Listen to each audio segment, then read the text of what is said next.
Welcome to my kitchen. Today we are going to be making one of my all-time favorite cakes, the Black Forest cake, vegan version. So I'm linking all of the recipes that I'm going to be using below in the description. I'm starting off with a chocolate cake, and then while the cake is baking in the oven, I'm going to prepare my coconut whipped cream and whatever else we're going to prepare for decorating afterwards. So let's get started with the chocolate cake recipe. Here we go. Okay, so to start off this chocolate cake, we're going to start off with a cup of coconut milk. So I modified the original recipe just slightly, but you can use any type of plant-based milk. So I use the Silk Coconut Unsweetened. And then we're just going to add 1 tablespoon of apple cider vinegar to the milk. And what this does is it adds acidity, and so it's actually going to curdle the milk a little bit. So think of like a buttermilk. We're kind of mimicking a buttermilk.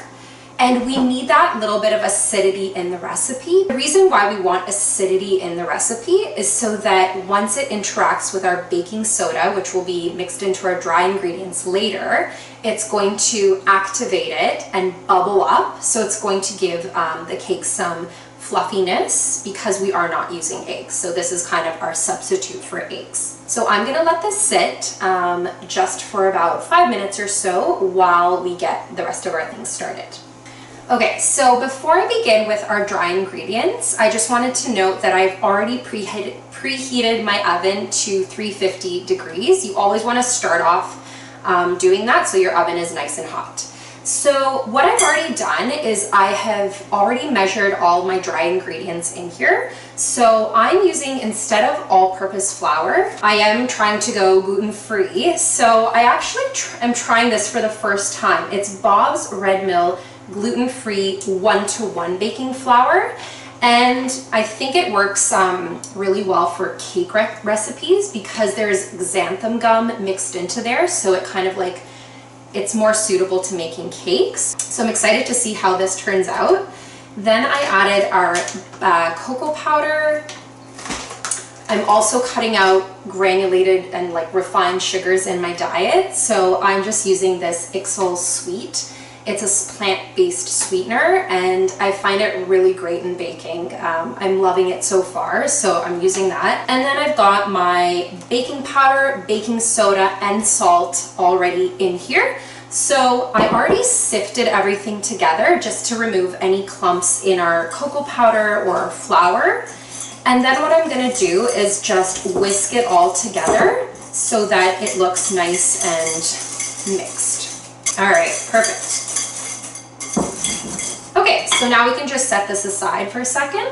Okay, so I'm just off to the side here using my handheld mixer, and fun fact, this mixer was actually my great-grandmother's. It's really, really old, and I mean, it looks really old, but it's the best thing I've ever had. It still works amazing, so I really hope it just keeps going.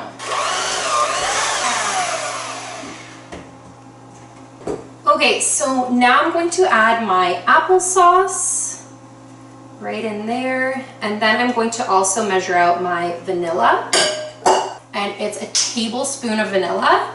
I find that with chocolate cake, chocolate is such a powerful flavor that it really needs kind of a lot of another flavor if you're gonna add it. So lots of vanilla equals more flavor. So now I'm just gonna mix that in with my mixer.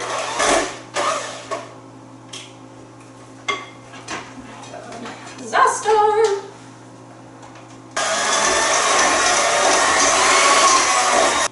Okay, so now just before I add in my melted coconut oil, I'm just gonna scrape down the edges of my bowl so that everything gets nicely mixed in. So now I'm just gonna add my melted coconut oil in there. All right, so we're gonna do a final mix and see what it looks like.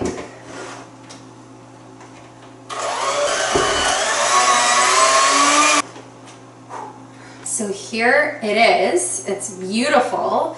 but we're actually gonna add one more thing. So I'm gonna boil some water, and we're going to add a cup of hot boiling water into this. That helps with moisture so that we get a really nice moist chocolate cake. So I'm just going to measure this out. We're going to be adding our 1 cup of boiling water. Just make sure, we've got a perfect cup. So be very careful when you're doing this because you have hot boiling water. Make sure that your mixer is just on a low speed, and we're going to slowly add it in to our batter.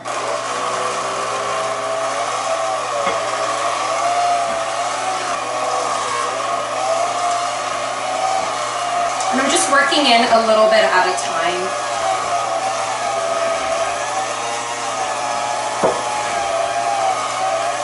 And once it kind of starts mixing together a bit better, you can increase the speed, which I will do in a second.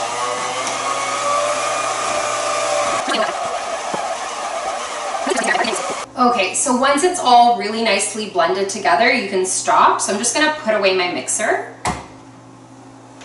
And the best part of baking at home is you get to lick, what are these called? Good. All right, so our batter is ready. I'm just going to give another last final mix with my spatula. Make sure nothing got left behind. Okay, so this recipe is actually made to make 2 9-inch pans so that you get 2 layers of cake. I actually have an 8-inch pan with a 3-inch height on it. So I already know that I'm gonna have some batter left over. So what I'm gonna do with that extra batter is just make cupcakes. And then I find it's like a really fun way to be able to taste your cake before you're gonna serve it to your guests. So it's a little treat for you ahead of time. I just wanted to mention, I should have mentioned this when I started, but I have already greased my pans with coconut oil. So I grease them first with coconut oil, then I cut my parchment circle to put inside the bottoms, and then I cut a nice band of parchment to put all around the sides. Then I take my coconut oil and grease the parchment paper, and then I sprinkle in a little bit of flour and then dust it and shake it all around just to give it that thin coat of flour. It's just gonna make it a lot easier to get our cakes out at the end. Another tip that I have is I'm a little bit of a perfectionist when it comes to my baking. So I really love to have even cake layers when I'm making a 2-tiered cake. 2-tiered? No, I mean a 2-level cake. So what I'm gonna do is I'm actually going to use my kitchen scale to weigh out my batter and make sure that I have the same amount in each pan. You don't have to do this, you can just do this by eye, but if you're like me and you're a little bit crazy, you can go ahead, be my guest. And this is a digital scale that I'm using, and it's fantastic. I actually got this scale in pastry school, thinking that I'm only ever going to use it in pastry school or on the job as a pastry chef, but I've been using it all the time at home. So there you go. I'm just going to start filling my pans. And you'll notice it's a pretty runny batter, and that is fine. That means you did it right, because that is what the recipe calls for. And you don't want to fill them too high, because you do want this to actually bake. So I think I'm going to stop there. So 485 grams. And we'll just kind of see how much batter I'm left with.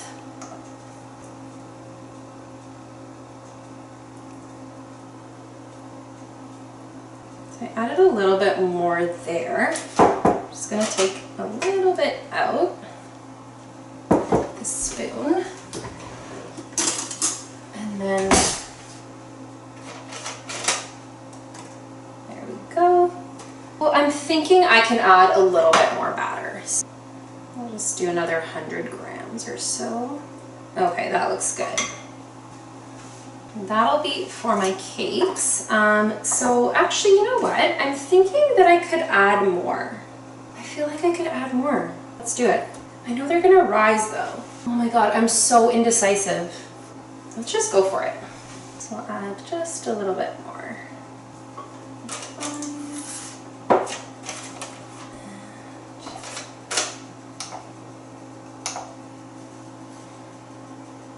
Okay, perfect. So those are my cake pans, nice and even. And I actually don't have too much extra cake batter, but definitely still enough to make a couple of cupcakes at least. And because this batter is so runny, I'm just gonna pour it right into my cupcakes here. I'm just gonna pour them just about 3/4 full. I can get one more, maybe. Let's see. Probably not. I'm just gonna add a little more to my other two. That looks good. The rest is for me to lick.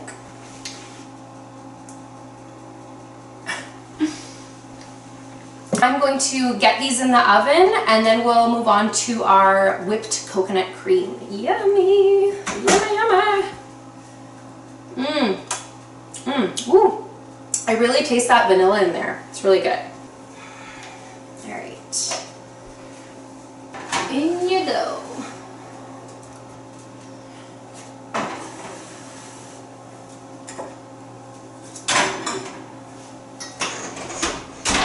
While that's baking, I'm going to start preparing my coconut whipped cream. I just took out of my fridge my coconut milk, canned coconut milk. This one is by Grace. It's their organic coconut milk. So I already opened up the lids. I'm just going to pop them off. And you're just going to scrape off the coconut cream from the lid, because that's where it kind of settles onto. So I'll just do that to both of them. What you want to do now is you just want to scrape off the top of the can where all of the coconut cream has risen and settled. Because it's nice and chilled, you can scoop it out easier. And I'm just going to scoop that out into my bowl. I actually just washed my bowl, so it was really hot from washing it. So it happens to be in my freezer. This looks really weird, pulling a clean bowl out of your freezer, but that's where it was. I'm just going to do that. So I'm just scraping it off the top, and you can see like it's really thick, and that's what's going to give us our coconut cream. Skim it off the top. This looks like a really good one because there is a lot of coconut cream. Usually it's just right at the top and then it's just all liquid. This is about half to half ratio, really good amount. Once you kind of start seeing the water, you don't want to get the water in your actual coconut cream mixture, so I'm actually going to stop there for that one. And then I'm just going to do the same for this one. This one got a little bit more mixed up. A little good tip is when you're trying to find a good can of coconut milk for using it specifically to make coconut whip, is you can just shake your can, like in the store, shake it. If you hear that it's really liquidy and the liquid is just sloshing around in there, chances are there's very little coconut cream in there. But if you shake it a little bit and you don't hear anything, that means there's a lot of coconut cream. So a lot of that fat is settled in there and you're gonna have more coconut cream. So it worked, because I have never used this brand before. I'm just gonna whip this coconut cream now, just as if you're whipping a whipping cream. And you'd be amazed the first time you make this. I know the first time I made it, I was really shocked that it actually looked exactly like whipped cream. It has that nice little bit of coconutty sweetness to it. And just to add a little bit more to that sweetness, this is kind of one of those places where I'm not gonna skimp out. I'm just gonna add the slightest bit of granulated, or sorry, not granulated, powdered sugar or icing sugar to it. Just the tiniest bit, I mean like a teaspoon or two. I'm just gonna start blending this with my hand mixer again. Does it reach here?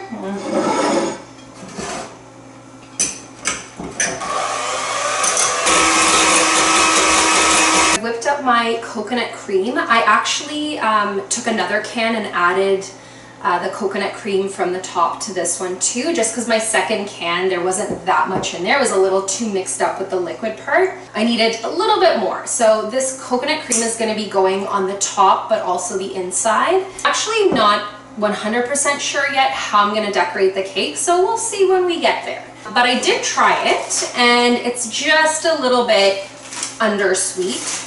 So like I said, I'm just going to add the tiniest amount. This is probably around 2 teaspoons of icing sugar, and you do want to just sift that in because there are always clumps in icing sugar. I'm just going to add that. I'm sure that'll taste much better, and I'm just going to blend that in. And there you have it. We have got beautiful coconut cream. I'm going to set this aside in the fridge, and then we will use it at the end to decorate. The coconut cream is in the fridge, and there's just one other element that I'd like to make ahead of time, and that is a chocolate ganache. I really love a chocolatey Black Forest cake. I was thinking to add kind of another chocolate element in between the layers. Well, it's just really one layer, so in between the layer and then on the top for decoration too. I'm going to whip up a quick ganache. I tend to do this just by feel, so I will though write out the ingredients in the description below and kind of use just approximate measurements of everything. First things first is you want to start off with a double boiler. So all that is about ½ inch of water in a saucepan. And then we're just sitting a heat-proof bowl on top of our pot here. And you want to make sure there's no water in there because water and chocolate do not get along, and it will ruin it. So no water in your bowl. Make sure it's nice and clean and dry. Just gonna add in some, this is 85% dark chocolate. You can use whatever kind of chocolate you like in terms of sweetness. I like using a nice dark chocolate, so like an 85 to 90 type % chocolate, because then I can control the sweetness by adding some maple syrup after. I like to have that option. So I'm just going to break up my chocolate in here and let it start melting.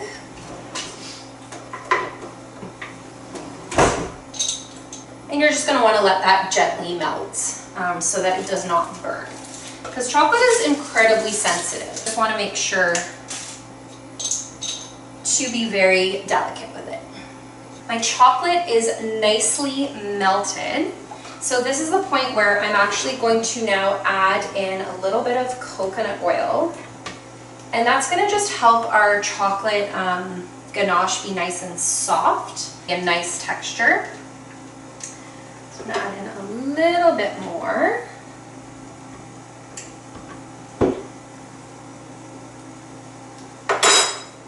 And then I'm also going to be adding about a splash of maple syrup just to add a little bit of natural sweetness, because 85% chocolate is not too sweet. Actually sweet enough for me. I eat 90% chocolate on the regular and it tastes just fine, but we're making a cake, right? So let's add a little bit more sweetness. I'm gonna turn that off now, and I'm just going to take it off.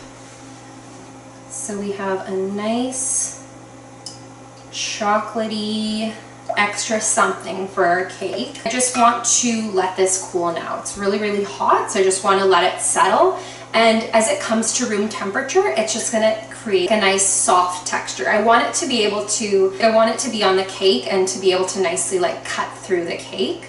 So I don't want like a hard chocolate in between our main layers. Actually, I can already see that it's like setting up. I can just tell that it's gonna set up nicely. It has a nice consistency to it. Like I said, I always just eyeball it and somehow it always comes together. It's just a feeling thing, I guess. Okay, let me set this aside and I'm gonna check on our cakes that are baking. It already smells so good in here. Super chocolatey. And I'm pretty sure my little cupcakes are definitely ready. Look at that.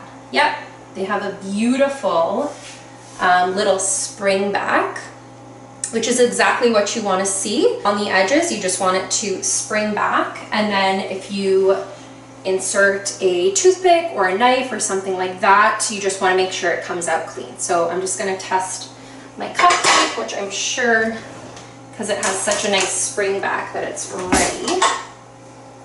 So I just put in my knife, and I got a little bit of crumb, so that's a good thing. But my cakes will definitely take a little longer, so we shall wait for that. I've already taken out one cake to test it. The knife came out clean, so they are ready to go. So here comes the second one. And just to be consistent, I'm going to test it as well. Just because different sides of the oven bake differently, but nope, it is definitely done. Okay, they look really nice. Let me show you. Yeah. Smells so good. And I'm actually going to dig into the muffins or the cupcakes because I want to see what this chocolate cake is like. Let's do that. I was getting a little bit ahead of myself. We cannot try the chocolate cupcakes yet because they're piping hot. So I'm going to actually pop them in the freezer to cool. And in the meantime, we also need our cake layers to cool as well. What I'm going to do is just let them hang out here for about 10 to 15 minutes, and then I'm going to pop them into the freezer just to cool up nicely so that we can assemble our cake. I'm just going to try this cupcake. Ooh, it looks good. So kind of actually sunk down a little bit, which means it's going to be pretty fudgy.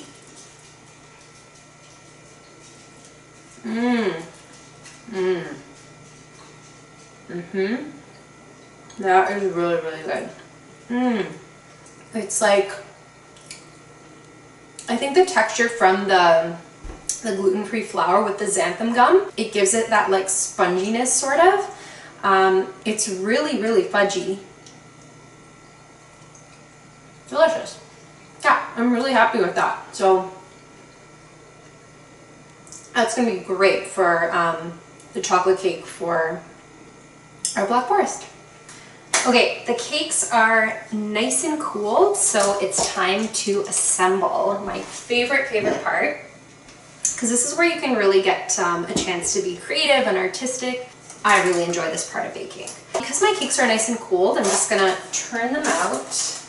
Oh, you might need just a slight jiggle. I'm just going to get a small knife.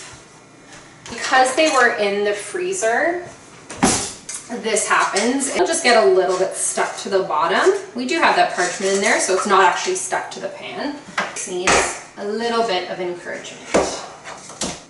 And there we go.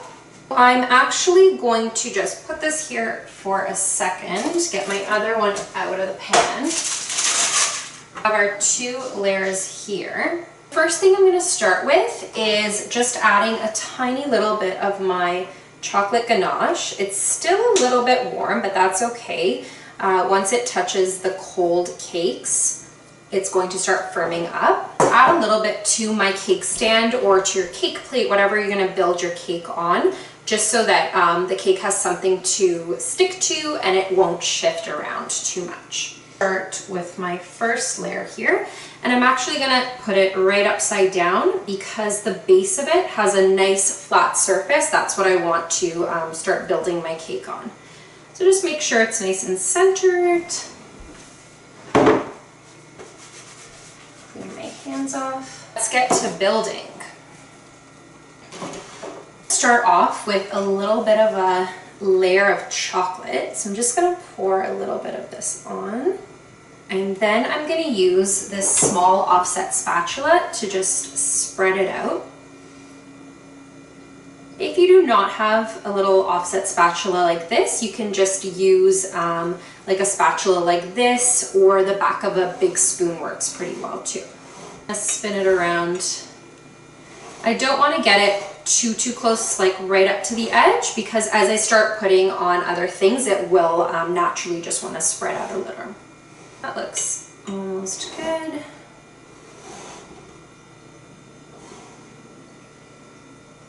Perfect.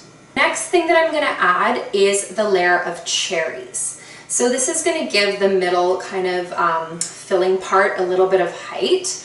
And there's a few options for the types of cherries that you could use. I love sour cherries. So I'm not using any maraschino cherries. This is the real deal here. So I've actually defrosted, I had some sour cherries frozen.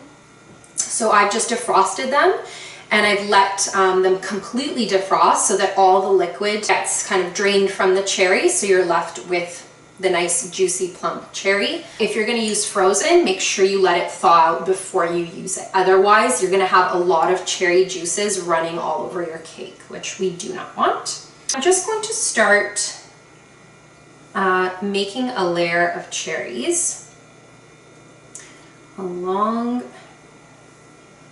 this beautiful chocolatey layer.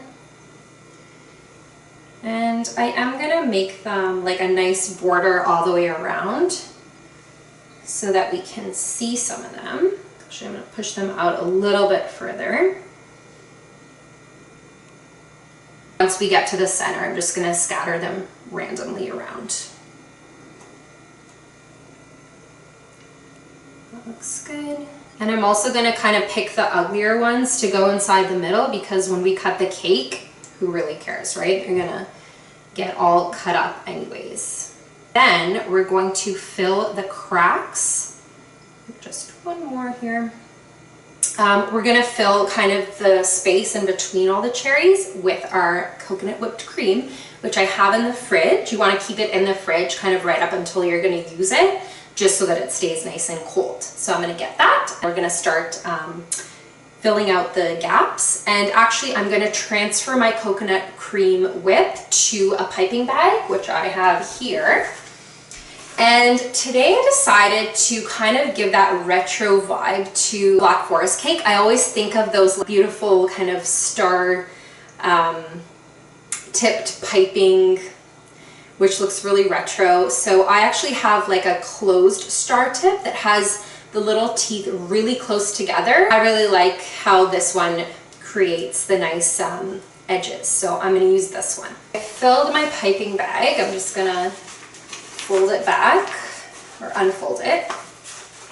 And then I'm just going to twist with one hand just to secure this end and let the cream go to the tip.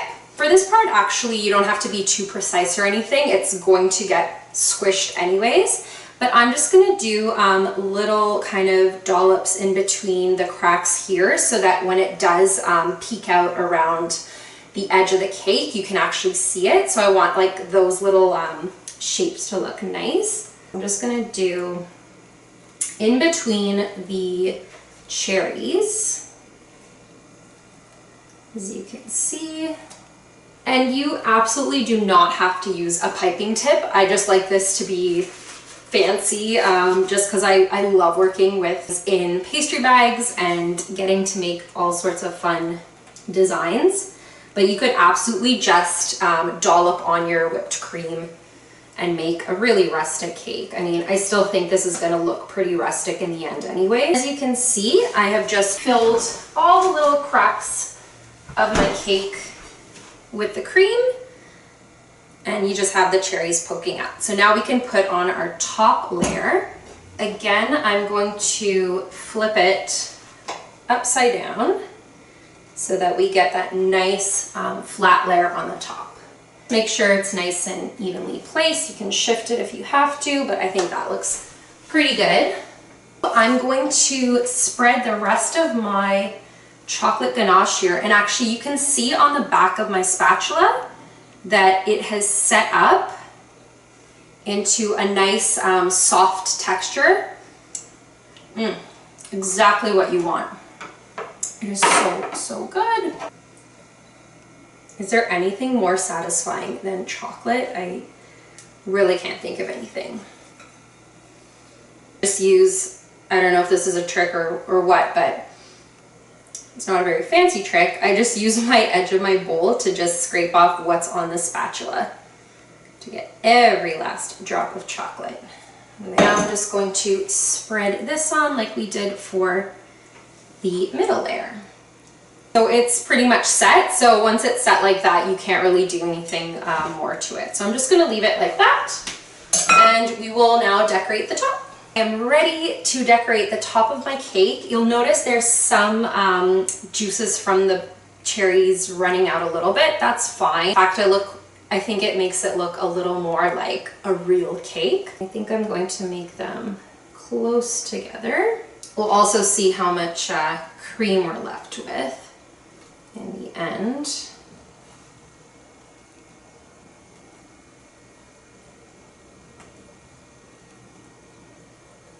Okay, that looks good. I only have a little bit of cream left, so I'm just gonna do some little smaller, like lower stars. Oh no, I think I'll have just enough. Goodness, almost.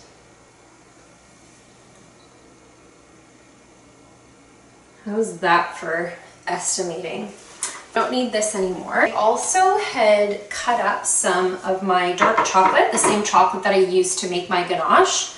So I will sprinkle that on later, but first I'm going to place my cherries on top. I decided for the cherries that are going to go on top to just soak off or absorb some of the juices with a paper towel. That helps when you're dealing with frozen cherries. Before, I wanted to mention that you can also use cherries that are in syrup.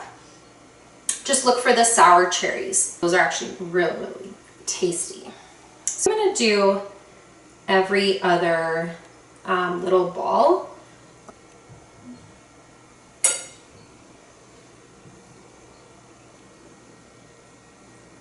Perfect. That looks really cute. I'm thinking I might just leave it like that. What do we think? I kind of like it just with the cherries around the top. So I think I'm just going to leave it like that. I'm just going to use my little shards of chocolate now to just kind of sprinkle over the top. I just kind of want to get like some nice pieces on these little outer bits here. Oh, and because I have all this chocolate, I'm going to really load it up in the middle.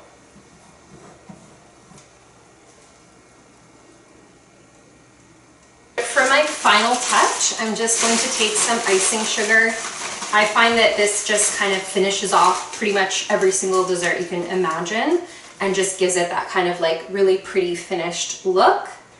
And it looks like a pretty dusting of snow. A little dusting of snow makes everything look pretty, right? But only a dusting. There we go. And voila! We've got cake. I'm gonna come closer for this one. And there she is in all her glory, vegan Black Forest cake. Super, super yummy and not too hard to make. Enjoy! Thank you so, so much for watching. Charlie and I want to say thank you. And if you like this video, please give it a thumbs up. And I would love for you to subscribe to my channel for all the other videos that I have coming your way. And I will see you in a new video. Bye!